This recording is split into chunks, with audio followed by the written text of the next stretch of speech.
Kita mulai ya. Bismillahirrahmanirrahim. Assalamualaikum warahmatullahi wabarakatuh.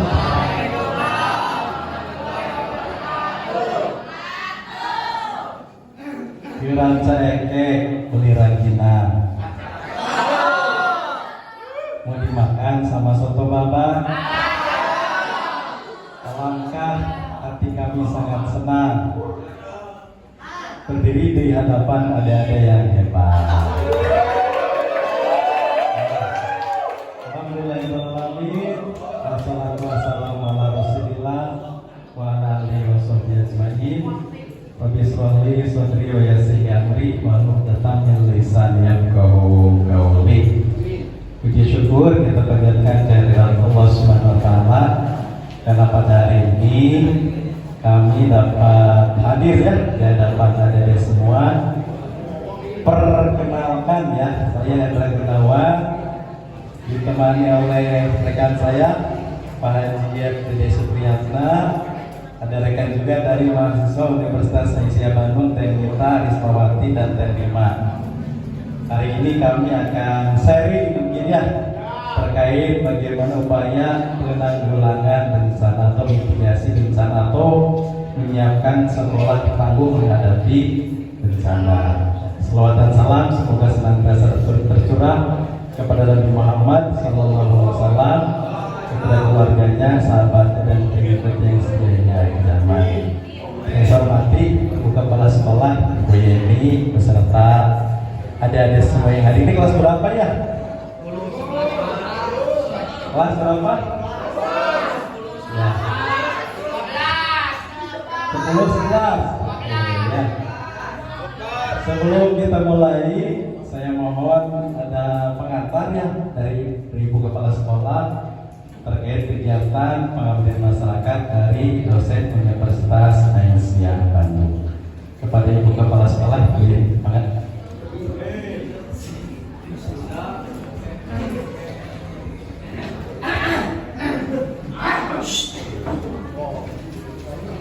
Ya. Bisa mulutnya dikunci sebentar? Oke. Swali ora? Sukses. Oke.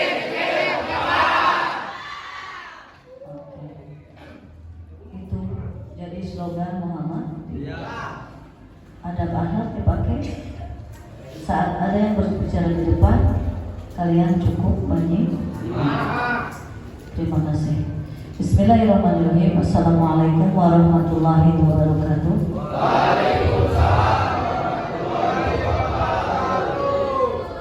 Alhamdulillahirrahmanirrahim. La ilaha illallah wahdahu la syarika lah. Lahu mulku wa lahul hamdu yuhyi wa yumiitu wa huwa 'ala kulli syai'in qadir. Asyhadu an la ilaha illallah wa asyhadu anna Muhammadan abduhu wa rasuluh. Puji syukur kepada Allah, alhamdulillah hari ini bisa berkumpul kembali dengan Ananda yang Ibu sayangi. Seperti apapun kalian tetap Ibu sayangi, karena kalian adalah anak-anak yang hebat. Seperti yang Pak Hendra bilang ya, kalian dalam proses pendewasaan, proses untuk lebih baik, proses menuju gerbang jannah. Nah, di sini Ibu ucapkan terima kasih pada Bapak Pak Hendra sama Pak Yep yang telah meluangkan waktunya untuk mengenalkan bagaimana persiapan kita seandainya Allah menguji kita dengan yang namanya bencana. Karena kita nggak tahu ya kalau ada musibah ya.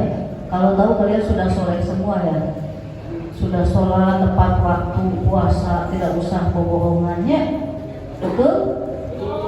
Oke. Cung yang kemarin puasa ayam mobil, coba cung. Yang ayam mobilnya betul 100% sahur. Mana? Berapa orang coba? Nah, yang Ibu punya tugas dihukum saja tidak sahur, apalagi yang tidak Ibu kena hukum. Mudah-mudahan dengan kalian melihat tayangan ini terbuka hati kalian untuk selalu berbuat kebaikan. Ya. Dan di sini juga ada teteh-teteh dari Unisa, beliau adalah mudah-mudahan terbuka nih para perempuannya.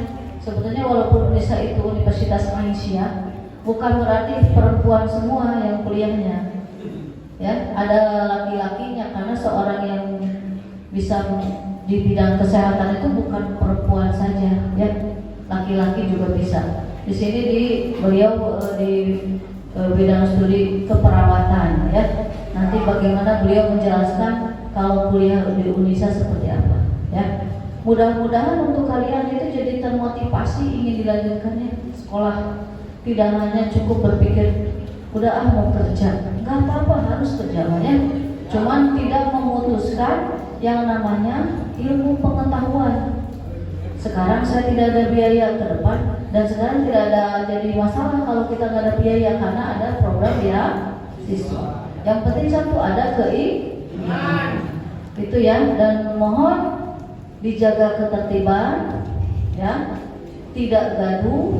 Kalaupun misalnya ada yang perlu diberikan senyuman, silakan. Tapi bukan berarti adab dan akhlak tidak dipakai, ya. Setuju? Oke. Cung yang setuju. Cung. Selebihnya tidak setuju. Cung yang setuju kalau kalian mau berbuat kebaikan lebih baik lagi. Cung. Oke. Terima kasih anak-anakku sayangnya. Silakan kalian mengikuti sampai akhir, sampai tuntas. Mungkin nanti ada beberapa pertanyaan kalian bisa jawab ataupun kalian boleh bertanya dengan tanpa mengurangi rasa hormat sebagai siswa-siswi yang memang di situ dinaungi oleh Allah Subhanahu wa Ta'ala. Berarti kita harus bersikap hormat. Oke. Jangan hanya di mulut, ya, tapi hatinya juga harus kontrol. Itu saja mungkin, ya, Ibu sampaikan di sambutan ini. Terima kasih pada Pak Hendra, Pak Yep, serta Teteh, ya, yang siap hari ini memberikan ilmunya, motivasi. Mudah-mudahan kalian begitu melihat tayangan ini hati tersentuh, mendapatkan ilmu dan juga tergerak untuk ikut pembelajaran yang lebih baik lagi. Itu saja dari Ibu. Terima kasih. Nasrul minallah wal wabarakatuh. Wassalamualaikum warahmatullahi wabarakatuh.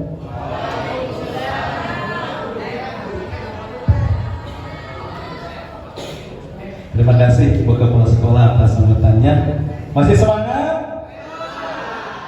Tepuk semangat, ya. Ya, tepuk semangat. Semangat. Ya. Lagi. Tepuk semangat. Semangat.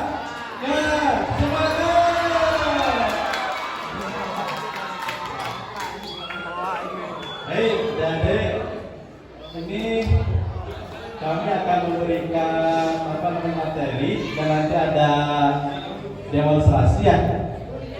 Demonstrasi bagaimana teknik nanti namanya RJP, ya.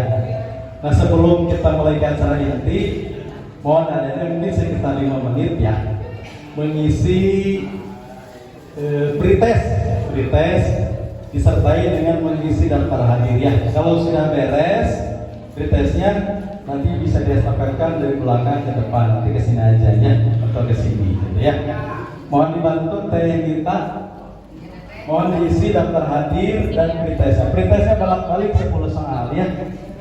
Mudah saja. Pokoknya mah yang Anda tahu saja isi, dikali aja. A bisa 1A, bisa 2B, 3 dan seterusnya, gitu, ya.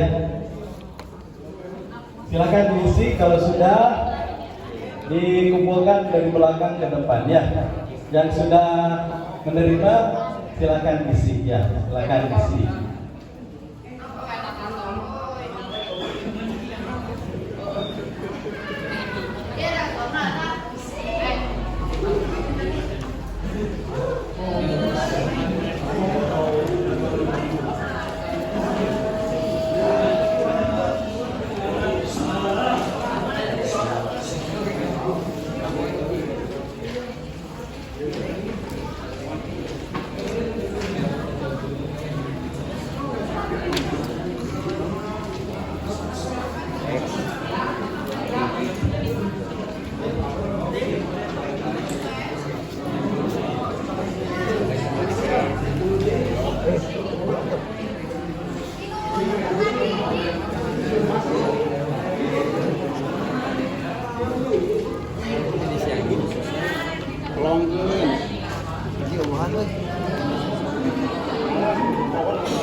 Yang sudah mulai dikumpulkan lagi estafet dari belakang ke depan ya.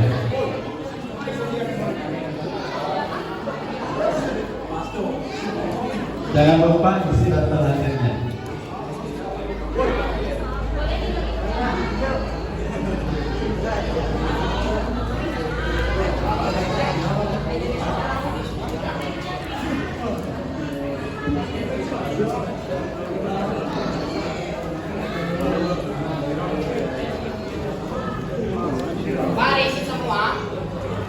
Iya semua. Nama, kelas, jadi soalnya isi pre-tes, PRE, tes ya.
Yang sudah beres estafetkan ke depan ya.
Yang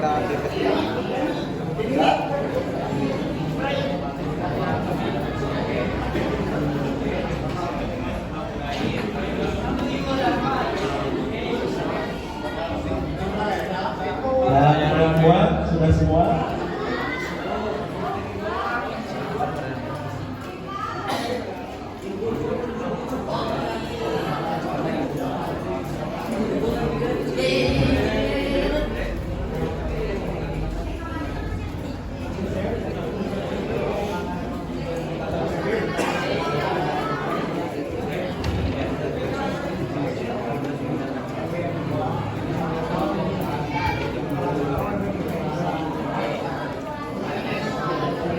Berapa orang lagi yang belum?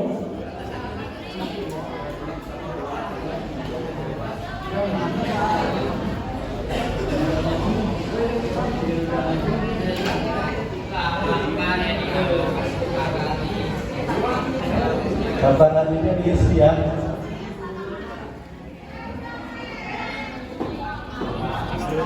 Yang belakang estafetkan ke depan.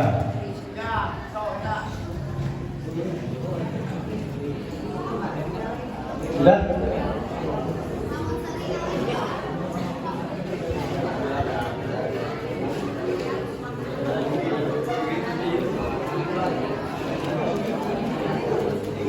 Sudah semua ya? Ya baik, ini nanti daftar dirinya mohon diisi ya, nanti dia sampaikan oleh temannya. Itu kenapa nanti? Ya, kita akan mulai ke acara inti ya.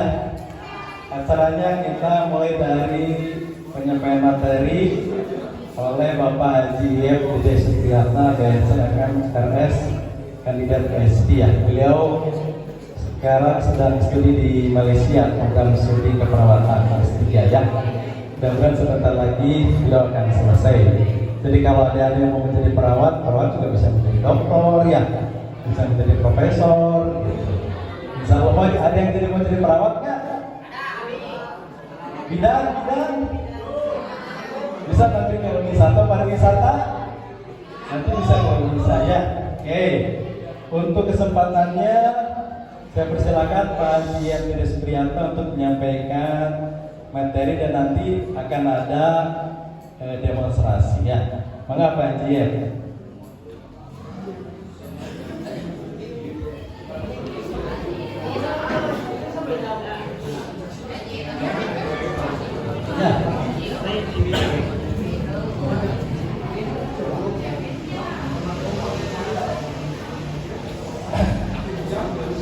Assalamualaikum warahmatullahi wabarakatuh.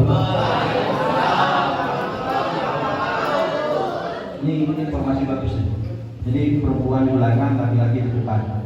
Karena kalau laki-laki di depan itu bisa hancur. Ribut. Oke.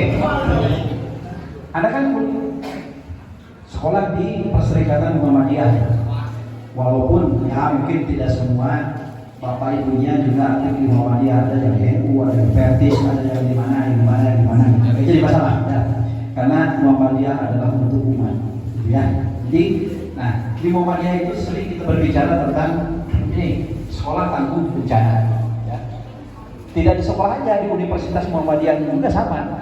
Kita karena memang Muhammadiyah bergerak juga di bidang kebencanaan. Ya. Jadi kalau Anda yang tertarik dengan kebencanaan boleh bergabung. Ada organisasinya dipanggilnya MDMC, ya, Muhammadiyah Disaster Management Center. Nah, kalau yang ingin berbakti untuk menolong orang yang dalam kesusahan, dalam konteks akibat korban bencana, boleh Anda bergabung di MDMC. Ya. Bagi yang tertarik nanti untuk melanjutkan kuliah boleh ke Unisa Bandung, juga akan diwadahi untuk kegiatan-kegiatannya. Nah ini sekolah bencana kita akan berbicara sekitar ya 30 menit ke depan ya. Anda sudah tadi mengisi, nah nanti coba simak isiannya. Yang Anda isi itu pembahasannya memberikan ini materi bahasa konsep satuan pendidikan aman bencana atau SPAB yang dipadukan dengan pengurangan risiko berbaca berbasis komunitas. Komunitas itu kumpulan orang-orang. Kita di sini menjadi komunitas.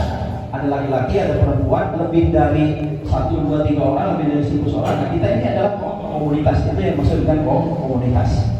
Oke. Nah, satu gambaran umum. Gambaran umum bencana, ya, satu kemudian potensi ancaman kejadian bencana di Jawa Barat, kemudian gambaran umum pengurangan risiko bencana. Jadi ada panduan ataupun materi rujukannya adalah satu gambaran umum bencana, yang kedua potensi ancaman kejadian bencana, kemudian lagi gambaran umum penanganan risiko bencana. Ya, kita berbicara di Jawa Barat aja. Kenapa berbicara Jawa Barat? Karena Jawa Barat itu salah satu provinsi yang mempunyai risiko tinggi terjadinya bencana. Apakah itu gempa bumi, apakah itu tsunami, apakah itu tanah longsor, kemudian lagi puting beliung, semuanya ada. Ya, jadi Jawa Barat itu apa? Juara untuk potensi bencana. Ya, gitu. Oke. Nah, kira-kira bencana itu adanya kejadian, rangkaian kejadian, kemudian apa namanya, terjadi gangguan untuk kehidupan. Nah, itu adalah konteks bencana. Ya, satu ada gangguan, yang kedua adanya kejadian, ya, yang tadi saya sebutkan, apapun latar belakang macam bencananya. Kemudian juga ada yang menjadikan mengganggu kehidupan kita, pasti mengganggu. Semua orang terganggu. Semua orang yang ada di area bencana akan terjadi gangguannya. Terakhir di kita konteksnya Jawa Barat yang paling menjadikan sorotan atau menjadikan perhatian adalah yang terjadi di Bandung Barat. Di situ ada tanah longsor, ya, sehingga ada beberapa penghuni di situ meninggal dunia. Ya, walaupun ditemukan, tapi kan akhirnya itu menjadi korban. Nah, akibat korban itu nanti akan menjadi kekhawatiran terjadi lagi gempa susulan. Nah, itu yang harus kita perbaiki kepada masyarakatnya itu, ya, kira-kira begitu, ya. Oke. Nah, jadi peristiwa atau rangkaian peristiwa yang mengancam, gitu, ya. Yang mengancam apa? Akibat timbulnya korban jiwa manusia, kerusakan lingkungan, kerugian harta benda. Nah, konteksnya kalau dikatakan bahwa itu bencana, biasanya kalau ada korbannya manusia, itu akan menjadi pusat perhatian. Walaupun tanah longsornya cuma 100 meter, tapi kalau ada korbannya adalah manusia, maka akan diperhatikan oleh Bapak Bupati, akan diperhatikan oleh Pak Gubernur, ya. Tapi kalau tanah longsornya adalah 1 kilometer, tanah longsornya 100 meter, tapi tidak ada korban jiwa, biasanya ya nggak perlu diekspos, nggak perlu diberitakan, karena itu dianggap tidak ada menjadi victim atau korban. Walaupun terjadi kerusakan alam, tapi bukan berarti tidak diperbaiki, tetapi beritanya itu biasanya kurang diviralkan, kira-kira gitu, ya. Oke. Nah, ini bencana berdasarkan faktor kejadian, ya. Ada yang dengan ini adalah puting beliung. Pernah terjadi di sini, ya, puting beliung, ya. Ada tuh di rancak bencana yang jadi sasarannya angin itu. Terus di mana lagi? Dua di sini ada. Di sini kejadian nggak? Dirasakan nggak sampai sini? Puting beliung. Baru kejadian sampai ke ada pabrik yang menjadi rusak di daerah itu Kahatek, ya. Kahatek. Nah, kira-kira itu puting beliung. Kemudian lagi ada akibat ini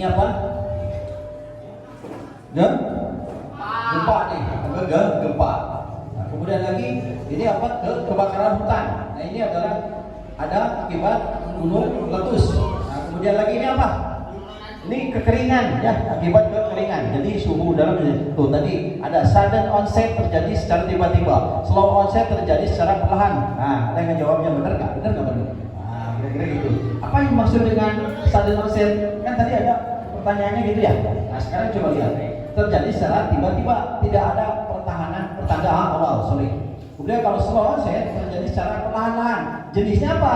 Nah, itu pun harus kira-kira kalau terjadinya slow onset itu adalah biasanya bencana kekeringan. Yang ini, ya, bencana kekeringan. Kemudian banjir, kira-kira kan gitu. Itu yang slow onset. Kalau secara tiba-tiba itu biasanya adalah gempa bumi, ya. Jadi kita penduduk dunia ini sampai sekarang tidak ada teknologi hasil ilmu pengetahuan yang bisa menganalisa, memprediksi gempa bumi. Tidak ada. Kecuali kalau setelah kejadian, maka diketahui di beritanya terjadi gempa bumi di Rancaikek, amit-amitnya, contoh itu. Kedalaman 10 km, nah baru setelah gempa baru bisa dianalisa, baru diketahui. Tapi kalau sebelum gempa tidak bisa. Itu yang disebut dengan sudden itu tiba-tiba aja gitu ke kejadiannya. Oke. Nah, ini gambaran di Jawa Barat, ya. gambaran di Jawa Barat seperti ini, ya. Mungkin nggak kelihatan dari belakang ya. Berarti ada apa? Gunung api. Gunung api. Ayah dekat daerah itu, daerah Kamojang. Mana? Yang orang Solokan Jeruk, menjelang ke sana atau apa namanya itu Cisempur, kira-kira gitu. Apa wehnya bilang Cisempur, gitu kan itu. Itu Kamojang itu aktif. Nah, gitu kan. Kemudian lagi gempa bumi. Gempa bumi itu di sekitaran Jawa Barat Selatan itu semuanya adalah resiko gempa bumi, dari mulai Pangandaran, dari mulai Tasik, kemudian Garut, masuk ke Kabupaten Bandung sebelah kidul, nah kira-kira gitu, kemudian sampai Cianjur dan Bogor, bahkan sampai ke kalau apa namanya Paneglang udah nggak termasuk Jawa Barat ya, karena sudah memisahkan dari Provinsi Banten. Nah, kemudian banjir sering terjadi di Jawa Barat karena memang kita banyak sungai-sungai baik kecil atau besar. Cikarung, kadang-kadang kalau musim hujan menjadi banjir daerah sini kan. Efeknya ke Bojongloa, apa ya Bojongloa? Padahal saya orang mananya ya saya itu. Bojongloa, kemudian masuk ke dia Kabupaten Tua, Timur Tua, sampailah kepada muaranya di Citarum itu banjir. Itu padahal sungai Cikarung tidak terlalu besar ukurannya, tapi berakibatkan banjir. Kemudian lagi tsunami. Nah kalau tsunami, kalau nggak di Subang ya terjadi di Pangandaran ataupun daerah Garut ya, itu akan terjadi tsunami karena memang di dalamnya konon, karena saya juga belum pernah masuk ke dalam bumi, belum pernah ya. Katanya kita ini dikelilingi oleh lempengan-lempengan yang setiap hari itu bergerak ya. Lempengan tanah maksudnya, lempengan tanah bergerak. Nah pergerakan itu yang menyebabkan gempa bumi. Oke. Baik, nah kira-kira di tahun-tahunnya kejadiannya sampai saya rekap ini sampai tahun 2022 aja. Yang ini sudah menjadi kepastian dari segi angka. Oke, yang selanjutnya ini ada kegiatan ataupun perjanjian internasional Sunday Framework atau for Disaster Reduction. Jadi risikonya di tahun 2000, rancangan di tahun 2015 sampai 2030. Jadi masih berlaku sekarang karena sekarang baru 2024 kan, masih 6 tahun lagi ke depan masih kita mengacu kepada perjanjian dari 7 target global artinya mendunia. Nah kira-kira gitu ya. Nah, kita berbicara tentang mengurangi, ya kan, konteks mengurangi angka kematian akibat bencana. Nah nanti ada di sini akan dipraktekkan, ya, angka kematian akibat bencana, kemudian jumlah orang yang terdampak bencana. Nah itu kita akan beritahu. Gini, kalau konteks bencana ada petugasnya nggak? Ada, petugasnya siapa? Hah? Siapa petugasnya yang bencana di Indonesia? BMKG. Ada lagi?